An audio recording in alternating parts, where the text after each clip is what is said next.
Thank you, Elon. Thank you, Elon. Alexandra Mertz. I'm Tesla Boomer Mama. Very happy to be here. All right. So very grateful to the Tesla team and you, of course. Just want you to know we love the emotions every day, joy and less joy, but we're there. Shareholders, it's not easy. We're here not because it's easy, but because it's hard. So my question initially was on in-house financing. You already answered that, and I want to congratulate you to the double investment grade rating. But then I asked my Twitter subscribers, I'm sure you're going to appreciate, what they wanted to bring forward. Sure. And that question made the cut. Here we go. Automotive, including SAS, peak margin, the same for energy. What number and by when do you have the best Elon guess that we get there? Sorry, I'm not sure I fully understand the question. So this is the peak margin for automobile, including SAS and energy, and by when will we get there? Your guess. I know nobody will sue you. Sorry, what's SAS? Well, software as a service. Oh, okay. You mean self-driving? FSD, Yeah. what's going to be the top automobile margin?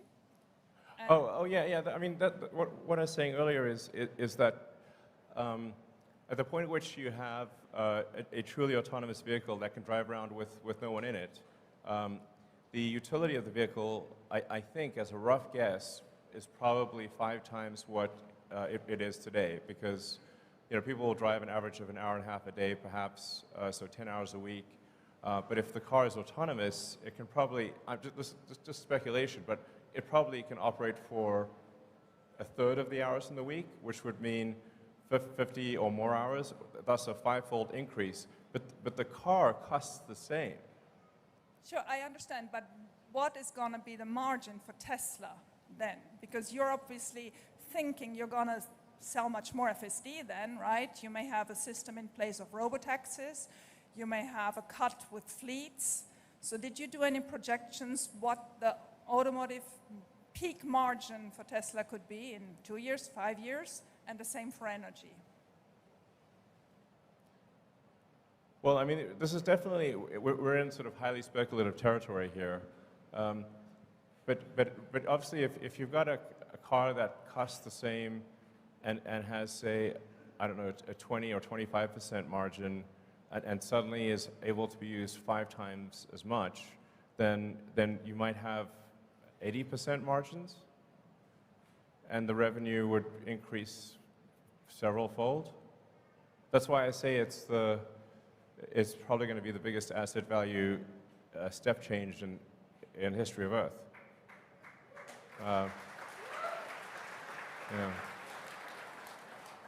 And energy does not have simply does not have such an increase in asset utilization. So I would expect energy to remain at sort of a 25%-ish to 30% margin.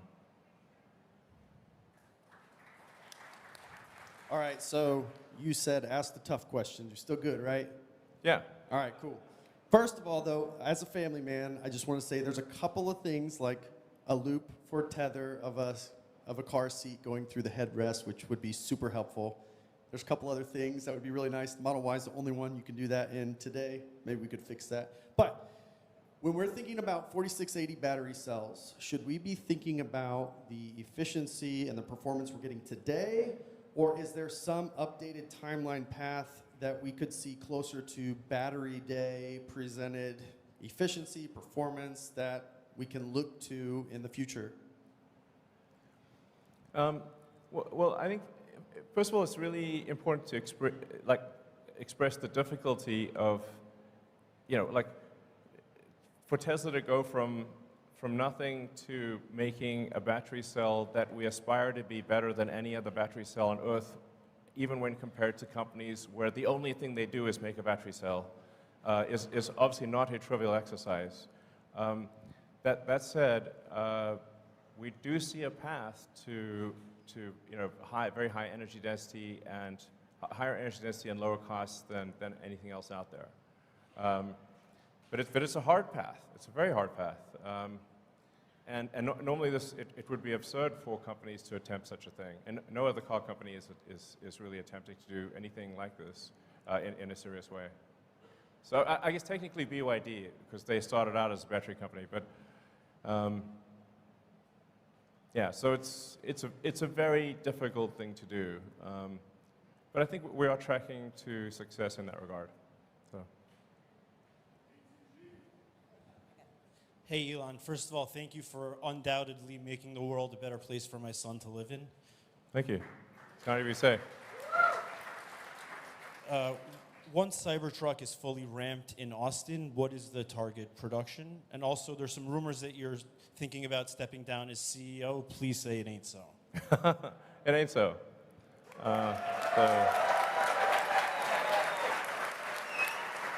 Yeah.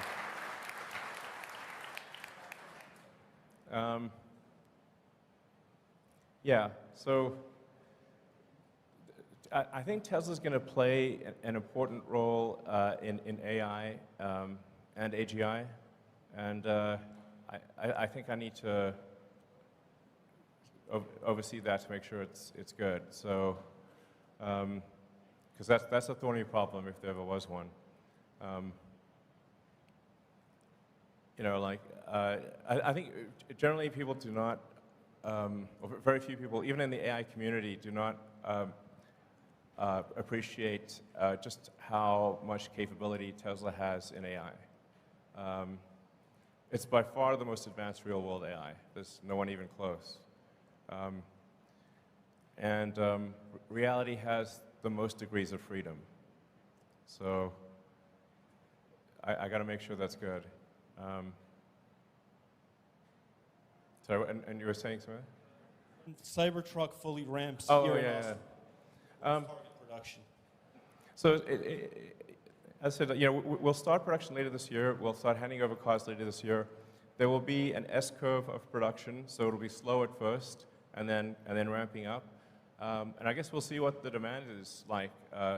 So, I mean, I think we're likely to do probably 250,000 a year, I think, maybe more. Again, very much dependent on what the demand is like, and it's you know, we don't just need to ramp up production, but we also need to improve the production cost efficiency, which is going to be also a very, very hard thing. So, but I'd say it's, you know, 250,000 a year is a reasonable guess. And it might be 500,000, I don't know, but we'll make as many as people want and can afford, but then, like I said, it's going to be hard to make the cost affordable because it is a new car, new manufacturing method. So,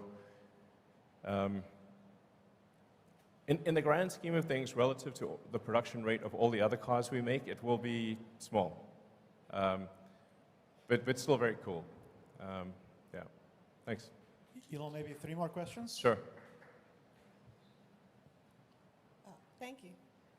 Good day, Mr. Musk. Hello, my name is Delia Archer, and this question aims to address Tesla's efforts in developing skilled workforce, attracting diverse talent, and promoting career opportunities within the company. When I look around, I see a lot of young faces, and I think about internships and apprenticeships for students in high school and beyond. My question is, are there any plans to expand existing partnerships and explore new avenues for collaborations with educational institutions and nonprofit organizations to attract the next generation and vary career pathways? Yeah, actually, with all of our gigafactories, we work with the local schools, actually from the high school level, community college, and university, because it's incredibly important to foster the talent for the factories. As you saw from the employment numbers, we actually need a lot of people. Even though we've got a lot of automation, we still need a lot of people to operate the factories, and it really matters that they have the right training. So we're big believers in reaching out to educational institutions, and because frankly, it's in our interest to do so. So thank you for asking the question. All right. Elon, Josh Fuller. I had originally thought of asking about the fun police and pushing back on the boombox and allowing us to screech at people with goats again. But after seeing Optimus, I was inspired to ask, has anybody asked Optimus's opinion of Mars, and does he have a ticket yet? Well, you know, Optimus is not a deep thinker at this point. Optimus is still, you know, figuring out how to do basic stuff. It couldn't make, you know, cook some eggs or something quite yet. So we need to get Optimus to the point where it has reasonable agility and can do basic things. You know, and we're aiming for it to start off doing simple tasks that are sort of boring and repetitive or dangerous, basically jobs people don't want to do. So that's our goal, I'm confident we'll achieve that goal. And then we've got to figure out how to make it at scale, make sure that the robot is safe. I think it's going to be very important to have a local means of turning it off. Safety is going to be extremely important. I can't emphasize that enough. But right now, it is not at an intelligence level where it's pondering questions like Mars. But perhaps it will be one day. So. Hi, good afternoon, Elon. My name is Luke Arsenault. I just want to start off by saying a big thank you to you and the team of Tesla for all you guys do. It's been great to see, and I'm so happy for you guys. My question is, with the rise in cybersecurity threats to operational technology and Internet of Things, what steps is Tesla taking to protect the company itself and its products from these threats? Also, as a suggestion, because I know you like suggestions, for the navigation, do you think we could do something on the UI that adds in when you're about to take the off-ramp to show a picture of that exit, kind of like other map systems do? And then also... Oh man, this is a lot of questions. One of my friends wanted to get a shaka from you, if that's possible. Okay. Well, we are constantly improving the navigation system, being robust to hacking is incredibly important. In fact, we conduct a lot of sort of third-party hacking contests to try to get the best hackers in the world to break into our cars. And actually, no one has yet actually broken into a Tesla in a way that would allow you to really control the car in a significant way. But they have gotten to where they can like honk the horn and mess with the infotainment system. And I'd like to thank them for their efforts. So we take information security extremely seriously. For navigation, yeah, there's definitely things we can improve there. But really, down the road, navigation visuals are not going to matter very much because the car is going to take you wherever you want to go. As for pictures, I have to decline, unfortunately, because otherwise, if I say, I actually hate being rude to people. So if I say yes to one person, then it's like selfies for a zillion.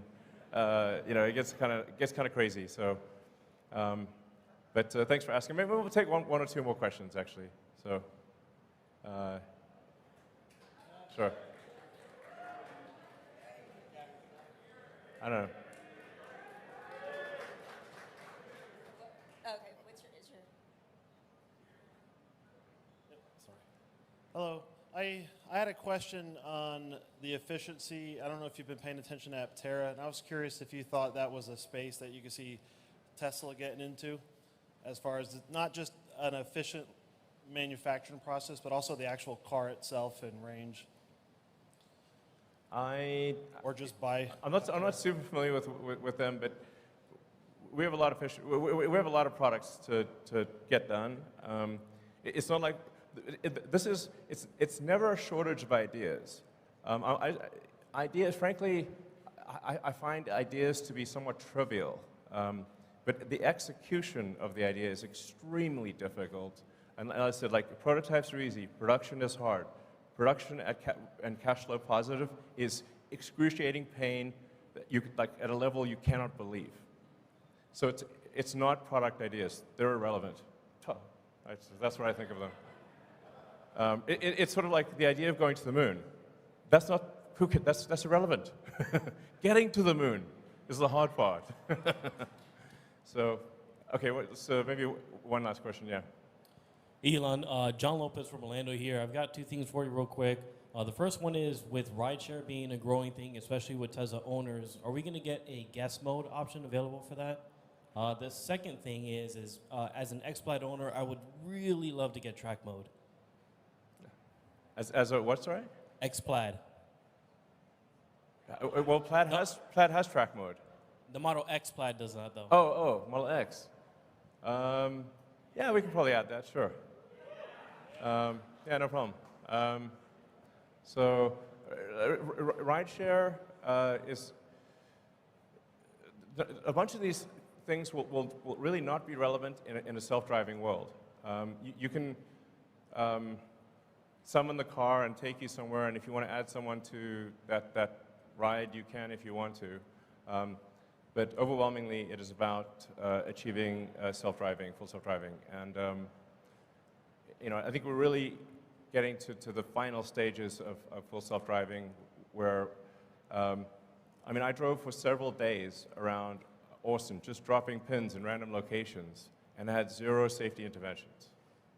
So it's really, and even in the city of San Francisco, which is very complex, I haven't had a safety intervention in a long time. So I think it's getting to the point where, admittedly, I have been optimistic about this in the past, but I think this time.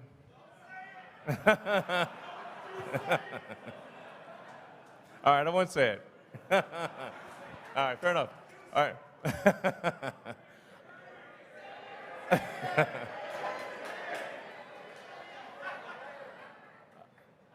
Okay, I think it'll happen, So,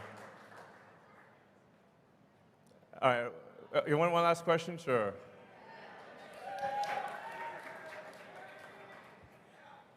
So first, congratulations on your decision to try advertising. We all want Tesla to pass Apple in market cap.